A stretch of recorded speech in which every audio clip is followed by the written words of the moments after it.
Hi every one. ഞാൻ ഇന്ന് നിങ്ങളുമായി ഷെയർ ചെയ്യുന്ന ന്യൂ ബോൺ എസെൻഷ്യൽസ് ആണ്. മെസ്സേജിന്റെ അടിസ്ഥാനത്തിലാണ് ഞാൻ ഈ വീഡിയോ ആയിട്ട് ചെയ്യുന്നത്. അപ്പോൾ ഫസ്റ്റ് ഓഫ് ഓൾ ഇപ്പോൾ യു കെയിലാണെങ്കിൽ നമുക്ക് നമ്മൾ ഡിസ്ചാർജ് ആയി വന്നു കഴിഞ്ഞാൽ നമ്മളെ ചെക്ക് ചെയ്യാൻ വേണ്ടി മിഡ് വൈഫ്സ് വരും. അപ്പോൾ നമ്മുടെ ബേബി നമ്മുടെ അടുത്ത് കിടക്കാൻ പറ്റത്തില്ല. ഇപ്പോൾ എനിക്ക് തോന്നുന്നു നാട്ടിലും അങ്ങനെ തന്നെ ആയിരിക്കും. ഫസ്റ്റ് ഓഫ് ഓൾ നമുക്ക് വേണ്ടത് ക്രിബ് അല്ലെങ്കിൽ മോസസ് ബാസ്ക്കറ്റ് ആണ്. ഞങ്ങൾ യൂസ് ചെയ്തത് മോസസ് ബാസ്ക്കറ്റ് ആണ്. അത് എല്ലാവരുടെയും ചോയ്സ് അനുസരിച്ച് നമുക്ക് യൂസ് ചെയ്യാം. അത് സ്മിത്ത് അല്ലെങ്കിൽ ആമസോൺ പോലുള്ളിടത്തൊക്കെ കിട്ടും. അപ്പം ഫസ്റ്റ് മോസസ് ബാസ്ക്കറ്റ് അല്ലെങ്കിൽ ക്രിബ്. പിന്നെ ഉള്ളത് നാപ്പി എല്ലാവർക്കും ഒരു ഡൗട്ട് ആയിരിക്കും ഏത് നാപ്പിയാണ് നല്ലത് എന്ന്. അപ്പം ഫസ്റ്റ് ഓഫ് ഓൾ ഞാൻ യൂസ് ചെയ്ത് എല്ലാവരും യൂസ് ചെയ്യുന്നത് പാമ്പേഴ്സ് ആയിരുന്നു. പക്ഷെ അത് കുഞ്ഞിന് ഭയങ്കര അലർജി ആയിട്ട് തോന്നി. പിന്നെ ഞങ്ങൾ ഇപ്പോൾ വരെ 1 വയസ്സായി കുഞ്ഞിന്, അതുവരെ ഞങ്ങൾ യൂസ് ചെയ്യുന്ന സെയിൻസ്ബറിയുടെ ലിറ്റിൽ വൺസ് എന്ന് പറയുന്ന നാപ്പിയാണ്. അതിന്റെ ഫസ്റ്റ് സ്റ്റേജിന്റെ പാക്കറ്റ് എൻ്റെ കയ്യിലില്ല. ഇത് സെക്കൻഡ് സ്റ്റേജ് ആണ്. ഇതിന് നമുക്ക് 7 സ്റ്റേജസ് വരെ ഉണ്ട്. അത് അക്കോർഡിംഗ് ടു വെയിറ്റ് അനുസരിച്ചാണ് നമ്മൾ ചേഞ്ച് ചെയ്തുകൊണ്ടിരിക്കുന്നത്. ഇതുവരെയും കുഞ്ഞിന് അതൊരു റാഷ് ആയിട്ടൊന്നും തോന്നിയിട്ടില്ല. അത് അതുപോലെ തന്നെ അഫോർഡബിൾ പ്രൈസുമാണ്. പിന്നെ മോയ്സ്ചറൈസിങ് ലോഷനും ഞാൻ കുഞ്ഞുണ്ടായി ഈ സമയം വരെ അബീനോടെ ഈ സെൻസിറ്റീവ് സ്കിന്നിന്റെ മോയ്സ്ചറൈസർ ആണ് ഉപയോഗിച്ചുകൊണ്ടിരിക്കുന്നത്. അതുപോലെ തന്നെ അതിന്റെ തന്നെ ബേബി ബാത്ത്, അത് നമുക്ക് ബേബി ബാത്ത് എന്ന് പറയുമ്പോൾ ഷാമ്പു ഉള്ളതും അതായത് നമുക്ക് ഹെയറിൽ ഉപയോഗിക്കുന്നതും കിട്ടും. ചിലപ്പോൾ ഇപ്പൊ കിട്ടിയേക്കുന്നത് ഇത് സ്കിന്നിന്റെ മാത്രമാണ്. അതുപോലെ തന്നെ നമ്മൾ ഷാമ്പു നമുക്ക് സെപ്പറേറ്റ് വേണമെങ്കിൽ യൂസ് ചെയ്യാം. ഞാൻ പിന്നെ വെന്ത വെളിച്ചെണ്ണ യൂസ് ചെയ്യാറുണ്ട് കുഞ്ഞിനെ കുളിപ്പിക്കുമ്പോൾ. അത് സ്കിന്നിന്റെ ഒരു ഇതിനനുസരിച്ച് മാത്രമേ യൂസ് ചെയ്യാറുള്ളൂ. ഒത്തിരി അങ്ങനെ നമ്മൾ യൂസ് ചെയ്യാറില്ല. പിന്നെ ഇത് സ്യൂഡോ ക്രീം. ഇതെല്ലാവർക്കും തന്നെ കണ്ടിട്ടുണ്ടായിരിക്കും. ഇത് കുഞ്ഞിന് ഇപ്പൊ നാപ്പി റാഷസ് വരാതിരിക്കാൻ നല്ല യൂസ്ഫുൾ ആണ്. എനിക്ക് തോന്നുന്നു ഞാൻ കുഞ്ഞുണ്ടായ സമയം മുതൽ ഇത് യൂസ് ചെയ്യുന്നുണ്ട്. ഇപ്പം ഇച്ചിരി കുറവാണ് യൂസ് ചെയ്യുന്നത്. കാരണം അവന്റെ സ്കിൻ ആ സമയങ്ങളിൽ നമുക്ക് കുഞ്ഞുങ്ങളുടെ സ്കിൻ ഡെലിക്കേറ്റഡ് സ്കിന്നാണല്ലോ. അപ്പം ഇതാണ് കൂടുതലും യൂസ് ചെയ്തത് സ്യൂഡോ ക്രീം. വൈപ്സ് എന്ന് പറയുമ്പോൾ ഫസ്റ്റ് ഞങ്ങൾ യൂസ് ചെയ്ത വാട്ടർ വൈപ്സ് ആയിരുന്നു. 99.9% വാട്ടർ ഉള്ള വൈപ്സ്. അത് ഇച്ചിരി കോസ്റ്റ്ലി ആയിരുന്നു. 2 പൗണ്ട് മുകളിലായിരുന്നു ഒരു പാക്കറ്റിന്. അതൊരു 3 മന്ത് വരെ ഞങ്ങൾ അത് തന്നെയാണ് യൂസ് ചെയ്തത്. കുഞ്ഞിന്റെ സ്കിന്നിന് മുമ്പ് പറഞ്ഞ പോലെ ഡെലിക്കേറ്റഡ് ആണല്ലോ, അപ്പോൾ അതാണ് യൂസ് ചെയ്തത്. പിന്നെ ഞങ്ങൾ കണ്ടുപിടിച്ചതാണ് ലിഡിലിന്റെ ലുപ്പിലും. അതായത് ഫസ്റ്റ് ഞങ്ങൾ സെയിൻസ്ബറിയുടെ ഒരു വൈപ്സ് ഉപയോഗിച്ചു, പക്ഷെ അത് ഞങ്ങൾക്ക് പേഴ്സണലി ഇഷ്ടപ്പെട്ടില്ല. ഇപ്പം ഞങ്ങൾ യൂസ് ചെയ്യുന്നത് ലിഡിലിന്റെ ലുപ്പിലും എന്ന് പറയുന്ന വൈപ്സ് ആണ്. ഇതിൽ 99.4% വാട്ടർ ആണ്. നോ പെർഫ്യൂംസ്, 0% പെർഫ്യൂം, 0% ആൽക്കഹോൾ ഒക്കെയാണ്. അപ്പൊ നമുക്ക് കൂടുതലും കുഞ്ഞുങ്ങൾക്ക് സെന്റഡ് ആയിട്ടുള്ള വൈപ്സ് യൂസ് ചെയ്യാതിരിക്കുന്നതാണ് നല്ലത്. പിന്നെ ഇപ്പം നമ്മൾ കുഞ്ഞുങ്ങൾക്ക് ലൈറ്റ്, ഒരു ചെറിയ ലൈറ്റ് ആവശ്യമാണല്ലോ. ഇപ്പോൾ ടേബിൾ ലാമ്പിനേക്കാളും എനിക്ക് യൂസ്ഫുൾ ആയിട്ട് തോന്നിയ ഒരെണ്ണമാണ് മെറോസിൻ്റെ. ഇത് ആമസോണിൽ നിന്ന് മേടിച്ചാണ് മെറോസിൻ്റെ ഈ ലൈറ്റ്. ഇത് നമുക്ക് മൊബൈലിൽ തന്നെ നമുക്ക് ഓൺ ആക്കാം, ഓഫ് ആക്കാം. അതുപോലെ തന്നെ ഇതിൻ്റെ ബ്രൈറ്റ്നസ് കൂട്ടാം, കുറയ്ക്കാം.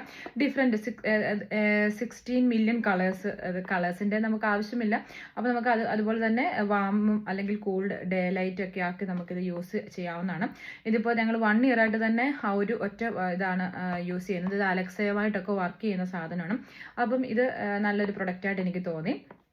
പിന്നെ നമ്മുടെ കുഞ്ഞുങ്ങളാകുമ്പം എപ്പോഴും വരുന്നതാണ് നോസ് ബ്ലോക്കേജ്. അപ്പോൾ നമുക്ക് ഇതുപോലൊരു മ്യൂക്കസ് സക്കർ ഉപയോഗിക്കാം. ഇതിൻ്റെ പല ടൈപ്സ് ഉണ്ട്.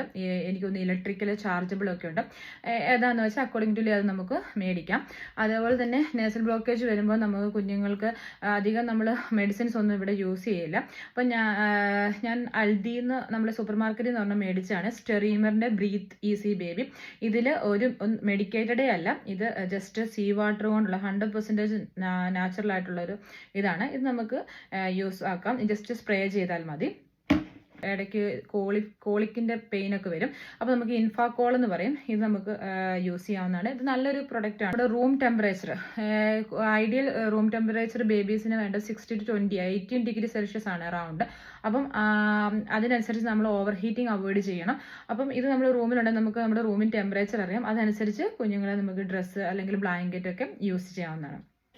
പിന്നെ ഉള്ളതാണ് ഇത് നെയിൽ ട്രിമ്മറാണ്. ഇതൊരു 5-6 മാസം വരെ ഇത് യൂസ്ഫുൾ ആയുള്ളൂ. പിന്നെ അത് എനിക്ക് അത്ര യൂസ്ഫുൾ ആയിട്ട് തോന്നിയില്ല. പക്ഷെ ന്യൂ ബോൺ ബേബീസിന് ഇത് നല്ലൊരു നമുക്ക് റെക്കമെൻഡ് ചെയ്യാവുന്ന ഒരു പ്രൊഡക്റ്റാണ്. കാരണം നമുക്ക് പേടിയായിരിക്കുമല്ലോ യൂഷ്വലി നെയിൽ കട്ട് ചെയ്യാനൊക്കെ. അപ്പം ഇതുകൊണ്ട് നമുക്കത് പേടിക്കേണ്ട, അവരുടെ കൈ മുറിയോ അങ്ങനെയുള്ള പേടിയൊന്നും വേണ്ട. അതുപോലെ തന്നെ നിപ്പിൾ ക്രീം എനിക്ക് ഭയങ്കര ബുദ്ധിമുട്ടായിരുന്നു ഫസ്റ്റ്. അതിപ്പോൾ നമ്മൾ നിപ്പിളിൻ്റെ ഇലാനോലിൻ്റെ നിപ്പിൾ ക്രീമാണ് യൂസ് ചെയ്തത്. അതുപോലെ തന്നെ നെക്സ്റ്റ് ബ്രസ്റ്റ് പമ്പാണ്. അത് ലാൻസിനോട് ബ്രസ്റ്റ് പമ്പാണ് ഞാൻ യൂസ് ചെയ്തത്. കാരണം എൻ്റെ ഡെലിവറി ഇച്ചിരി കോംപ്ലിക്കേറ്റഡ് അല്ലെങ്കിൽ ചെറിയ പ്രോബ്ലംസ് ഉണ്ടായിരുന്നതുകൊണ്ട് എനിക്ക് ബ്രസ്റ്റ് ഫീഡിങ് പെയിൻഫുൾ ആയിട്ട് വരുന്ന സമയത്തൊക്കെ ഞാൻ ബ്രസ്റ്റ് പമ്പായിരുന്നു യൂസ് ചെയ്തത്. അപ്പം ഈ ബ്രസ്റ്റ് പമ്പ് എനിക്ക് നല്ലതായിട്ട് തോന്നി. ഇത് ലാൻസിനോ എന്ന് പറയുന്ന കമ്പനിയുടെയാണ്. പിന്നെ നഴ്സിംഗ് പില്ലോ, ഇത് ചിലർക്കത് യൂസ്ഫുൾ ആയിട്ട് തോന്നിയിട്ടില്ല എന്ന് തോന്നുന്നു. പക്ഷേ എനിക്കിത് നല്ല യൂസ്ഫുൾ ആയിരുന്നു. കാരണം ബ്രസ്റ്റ് ഫീഡിങ് അല്ലെങ്കിൽ നമുക്ക് ഒത്തിരി നേരം ഒന്നും ഇങ്ങനെ ഇരുന്ന് കൊടുക്കാൻ ബുദ്ധിമുട്ടുള്ളപ്പം ഇത് നല്ലൊരു പ്രൊഡക്റ്റായിട്ട് തോന്നി. അതുപോലെ തന്നെ നമുക്കൊരു കുഞ്ഞുങ്ങളുടെ ഡയപ്പർ ബാഗ്, ഇത് എസെൻഷ്യൽ ആയിട്ടുള്ളൊരു ഐറ്റമാണ്. ഇത് നമുക്ക് കുഞ്ഞുങ്ങളുടെ എല്ലാ പ്രൊഡക്ട്സും തന്നെ നമുക്ക് കൊണ്ടുപോകാം, ഒന്നും മറന്നു പോകില്ല. ഡിഫറെൻറ്റ് കമ്പാർട്ട്മെൻ്റ് ഉണ്ട്, അപ്പം അത് യൂസ് ചെയ്യാൻ പറ്റും. അതുപോലെ നമുക്ക് നാപ്പി, ഇതൊരു ചെറിയ ബാഗാണ് നാപ്പി ബാഗ്. നമുക്കിതിൻ്റെ ഹോൾഡ് ചെയ്യുന്ന ഇത് ടെമു എന്നൊക്കെ മേടിക്കാൻ കിട്ടും. അത് നമ്മളിപ്പം ട്രാവൽ ചെയ്യുമ്പോഴൊക്കെ നമുക്ക് നാപ്പി കളയാൻ ഡിസ്പോസ് ചെയ്യാൻ പറ്റത്തില്ലെങ്കിൽ ഇതൊരു സെൻറ്റഡ് ആയിട്ടുള്ള ബാഗാണ്. അപ്പോൾ ഇതിലാക്കിയാൽ മതി. നമുക്കത് പിന്നെ ഡിസ്പോസ് ചെയ്താൽ മതി. പിന്നെ നമ്മൾ വീട്ടിൽ നാപ്പി ഡിസ്പോസ് ചെയ്യാൻ വേണ്ടി ആമസോണിൽ നിന്ന് മേടിച്ചൊരു നാപ്പി ബിന്നുണ്ട്. അപ്പം അത് വളരെ യൂസ്ഫുൾ ആണ്. കാരണം അത് നമുക്കൊരു സ്മെല്ലും പുറത്തോട്ട് വരത്തേയില്ല. അത് നല്ല റെക്കമെൻഡഡ് പ്രൊഡക്റ്റാണ്. പിന്നെ എസെൻഷ്യലായിട്ടുള്ളത് ബേബി ചേഞ്ചിങ് മാറ്റ് നമുക്ക് യൂസ് ചെയ്യാം. ഡയപ്പർ ചേഞ്ചിങ് മാറ്റ്, അത് നമ്മൾ എവിടെയെങ്കിലും പോകുമ്പോൾ അല്ലെങ്കിൽ കുഞ്ഞിനെ ഒന്ന് കിടത്താൻ വേണ്ടി മാറ്റ് ഉപയോഗിക്കാവുന്നതാണ്. പിന്നെ നമുക്ക് ബേബി ബാത്ത് ചെയ്യാനുള്ള ഒരു പ്ലേസ്, അതായത് ഞങ്ങൾ സ്മിത്തിൽ നിന്നാണ് അത് മേടിച്ചത്. ഇപ്പം ഞാനിവിടെ കാണിക്കാം. അതിൽ ഡയപ്പർ ചേഞ്ചിങ് ഏരിയയും ഉണ്ട്. അപ്പം നമ്മുടെ കുഞ്ഞിനെ ഡയപ്പർ ചേഞ്ച് ചെയ്യാൻ അത് ഉപയോഗിക്കാം. അതുപോലെ തന്നെ ബാത്തിങ്ങിന് ഇപ്പോഴും കുഞ്ഞിനെ ഞങ്ങൾ അതിൽ തന്നെയാണ് കുളിപ്പിക്കുന്നത്. ഇതാണ് ആ ബേബി ബാത്തിങ് ടേബിൾ. ഇത് നമുക്കിവിടെ കുഞ്ഞിൻ്റെ എല്ലാ ഐറ്റംസും വെക്കും. അതുപോലെ തന്നെ 2 കമ്പാർട്ട്മെൻറ്റ്സ് താഴെയുണ്ട്, അവിടെ നമ്മുടെ ബേബി ഐറ്റംസ് എല്ലാം വെക്കും. ബേബി നമുക്ക് ഇപ്പം പേരൻസ് അല്ലെങ്കിൽ നമുക്ക് തന്നെ ബാക്ക് പെയിൻ ഇഷ്യൂസ് ഒന്നും വരാതെ ഇപ്പോഴും ഞങ്ങൾ ഇതിൽ തന്നെയാണ് കുഞ്ഞിനെ കുളിപ്പിക്കുന്നത്. നമുക്ക് ടെമൂല അല്ലെങ്കിൽ എവിടെയെങ്കിലും ഒരു പില്ലോ പോലൊരു ബേബി ബാത്തിങ് പില്ലോ പോലെ ഇത് കിട്ടും. അത് നമുക്ക് ഇത് യൂസ് ചെയ്താൽ ബേബി കംഫർട്ടബിൾ ആയിരിക്കും അതിലിരിക്കാൻ.